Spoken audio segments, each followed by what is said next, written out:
11월 20일 화요일 김성수의 시시각각입니다. 매매 가격이 전세가보다 낮아지면서 집을 팔아도 전세금을 세입자에게 돌려주지 못하는 일명 깡통전세 우려가 커지고 있습니다. 전세보증금 반환보증 가입도 그래서 늘고 있다고 하는데 깡통전세에 대한 불안, 나와 이웃 모두의 불안입니다.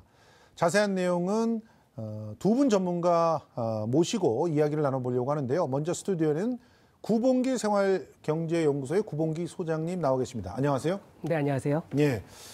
자, 이 깡통전세의 공포가 정말 상당히 많은 사람들을 불안케 만들고 있다는데 요즘 실제로 전세금 반환보증 가입이 늘고 있는 겁니까? 네, 실제로 우선은 전세금 같은 경우는 일반 서민들한테 전 재산이거든요. 예. 그러니까 지켜야 되니까 아무래도 보증 가입이 확실히 늘어나고 있고요. 거의 2배 가까이 늘어나고 있다고요. 예. 그리고 실제 제 주위에 친구들도 많이 가입을 하고 있는데요. 네, 문제는 뭐냐면은요. 이게 신혼부부들 가입하는 친구들 보고 하면요. 예. 좀 이 보증료가 조금 비싸요.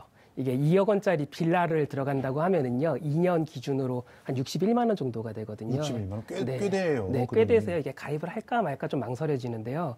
그래서 친구들이랑 말을 할 때 친구들도 이거 보험료가 왜 이렇게 비싸 하는데요. 사실 이건 보험이 아니고 보증이에요. 그래서 주택도시보증공사, 그러니까 허그라고 하죠, 흔히. 네. 허그에서 먼저 세입자에게 돈을 주고 그다음 그 구상권을 청구해서 그 건물주에게 받아내는 구조란 말이에요. 그렇죠. 조금 더 요율을 내려서 조금 더 요금을 내릴 수 있다고도 좀 파악이 됩니다. 예, 알겠습니다. 자, 그러면 이 부분에 대해서 이제 또 전문가 한 분이 전화로 연결돼 있습니다. 깡통전세의 문제점과 대책에 대해서 한양대 사이버대학교 디지털건축도시공학과의 여옥경 교수님이 전화로 연결돼 있는데요. 자, 이야기 나눠보겠습니다. 교수님 안녕하세요. 네, 안녕하세요. 여옥경입니다. 예, 지금 우리 구봉기 소장님도 말씀해 주셨지만 전세금 반환보증 가입이 2배로 급증했는데 이건 굉장히 오랜 기간 동안에 걸쳐 누적된 불안감 때문인지 아니면 지금 일시적인 현상에 대한 대응일지 참 궁금합니다. 어떤 상황입니까? 네, 이제 쉽게 말하자면 한마디로 전세금을 못 받을까봐 그런 보증을 드는 건데 이런 건 일시적인 현상으로 사람들이 그러지는 않겠죠? 아, 예. 아무래도 이게 전체적으로 뭐 집이다, 부동산, 뭐 매매, 전세 등 전체 경제에 대한 그런 최근에 좀 지속되어 온 여러 가지 불안한 심리로 해석할 수가 있겠습니다. 예.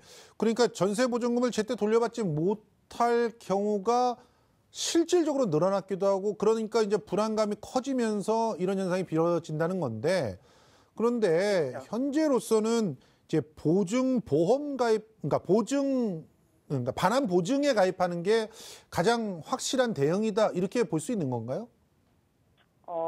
현재 보면은 이제 돌려받지 못할까봐 불안한 마음에 간편하게 이제 생각하는 그런 방법이 있고요. 사실 또 임차권 등기 명령을 신청을 하면 우선 변제권이 유지되어서 보증금을 받을 수 있는 방법도 있어요. 예. 그런데 이제 그런 임차권 등기가 설정된 집은 또 새로운 임차인을 구하는데 어려움이 있기 때문에 예. 그러면 또 오히려 전세 보증금 반환이 늦어질 수 있어서 현재는 이러한 반환 보증 가입에 많이 무게를 두는 경우가 많습니다. 아니 그런데 제가 알기로는 이 전세금 반환 보증이 가입되는 사람이 따로 정해져 있다고 그러더라고요. 그리고 어디까지 얼마나 보증이 되는 건지가 좀 많은 분들이 잘 모르고 있어요. 좀 설명을 좀 부탁드립니다. 네네.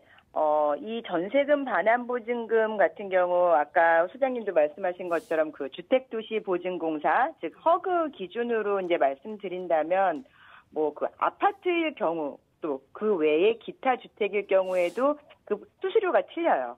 네. 그 수수료 자체도 뭐 6개월 단위로 낼 수도 있고 한 번에 낼 수도 있고 네. 그런 여러 가지 부분이 있는데 원래는 이러한 것들도 집주인의 동의가 필요했었어요. 아하. 그러다가 올해 2월부터 이제 그 동의 절차가 폐지되었고 네. 훨씬 좋아졌어요. 그래서 전세 보증금에 대한 한도도 이제 훨씬 더 상향되어서 뭐 이제 다른데 이게 꼭 여기만 허그에만 있는 게 아니라 서울보증보험이라고 민간보증기관도 있어요. 예. 예, 그렇게 되면은 보험 가입 대상도 굉장히 다를 수가 있어요. 그래서 뭐 수도권 같은 경우 허그에서는 전세 보증금이 7억 원 이하인데 수도권 외에는 전세 보증금 5억 원 이하까지만 되지만 그 서울보증보험 같은 경우에는 거기에 대한 대상이 따로 정해져 있지는 않아요. 그래서 예. 각각의 이러한 차이점도 있고 장단점도 있기 때문에 실질적으로 필요하신 분들은 확인을 해보시면 좋겠습니다. 지금 민간 보증 기관인 서울보증보험에도 네. 이런 비슷한 프로그램들이 그렇죠. 있다. 근데 수수료율이 조금 더 높다 이렇게 볼 수 있겠네요. 네, 네. 예, 알겠습니다.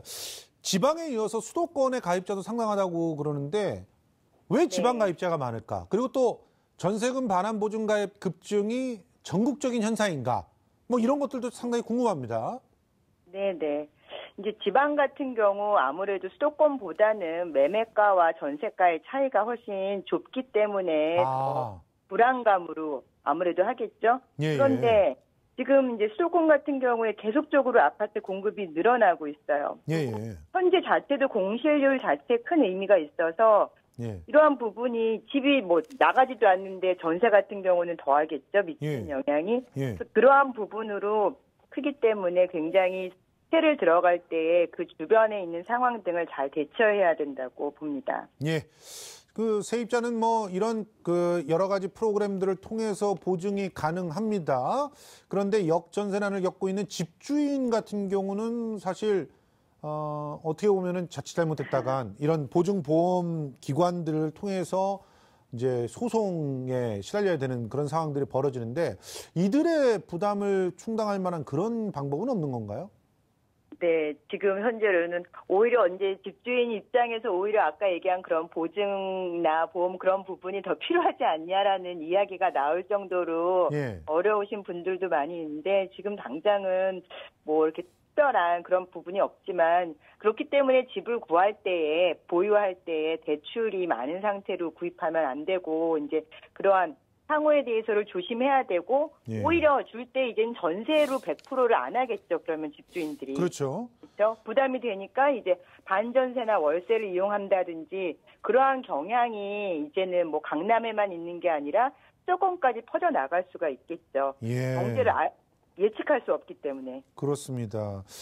자, 한국감정원에 따르면 올해 말까지 전세 가격이 계속 하락할 것으로 예상된다고 합니다.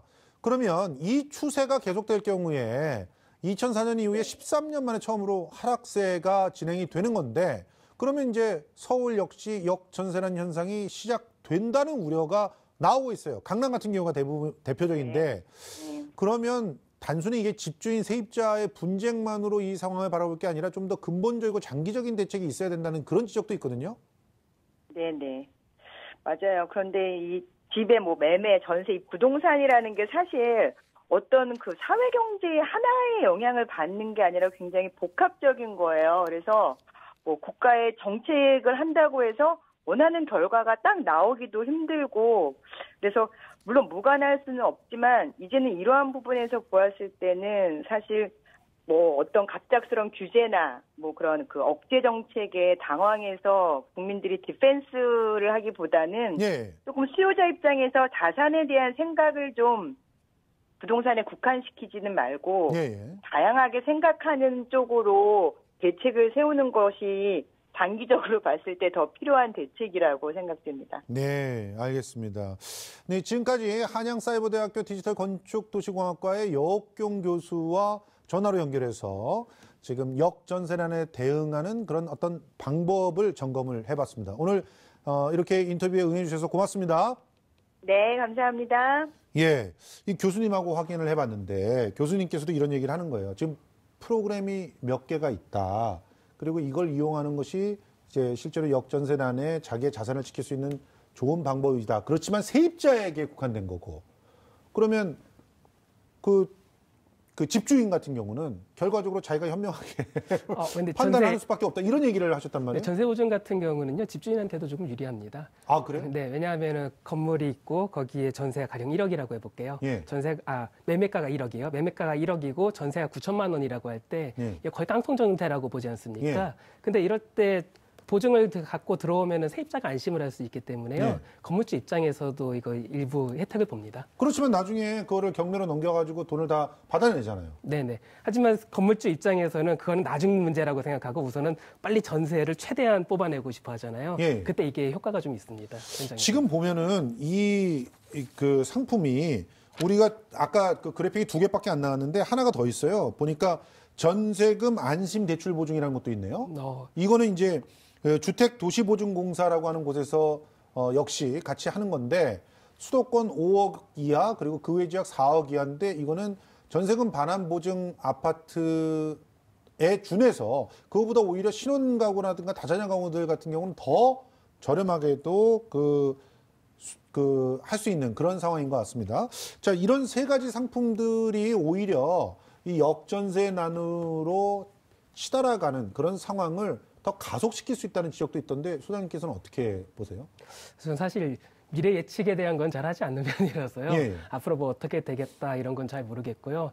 근데 지금 확실한 거는 정부가 부동산 대책들을 계속 발표하는데 세입자 대책들의 구멍이 상당한 게 확실해요. 예. 그래서 좀 다각도로 아까 그 교수님 말씀하신 것처럼 꼭 부동산 문제로만 바라볼 게 아니고 여러 측면적으로 좀 세입자 대책들이 같이 나왔으면 좋겠습니다. 예. 가장 대표적인 게 우선은 주거 세입자들 같은 경우는 지금 2년밖에 못 살고 이사 다니거든요. 예. 근데 사실 주거 세입자들 같은 경우는 이미 전월세 상한제 도입하자라고 하는데 그 안에 이미 메커니즘이 있어요. 연 5%밖에 못 올리게 되어 있거든요. 근데 지금 2년밖에 보호를 안 해줘서 그게 작동을 안 하고 있는 그렇죠. 상황이에요. 지금 근데 상가건물 임대차 보호법 같은 경우는 저번 달에 개정돼서 10년을 보호해준단 그렇죠. 말이에요. 근데 상가 임대차랑 주거 임대차를 다르게 보호해 줘야 될 논리적 이유가 전혀 없어요. 전혀 없죠. 근데 지금 우선 이 2년으로 돼 있는 것도 좀 늘리면서 주거 세입자들 좀 대책 좀 전방위적으로 좀 나와야 될 것 같습니다. 그러니까 이런 형식으로 그 땜질식의 처방에 의존할 게 아니라 네. 좀 더 전반적인 네. 뭐 교수님하고 같은 그런 의견이라고 볼 수 네. 있겠네요. 자, 시민의 생활 밀착형 경제 소식은 잠시 후에 또 구봉기 소장님과 함께 시시각각 Q에서 계속 진행해 보도록 하겠습니다.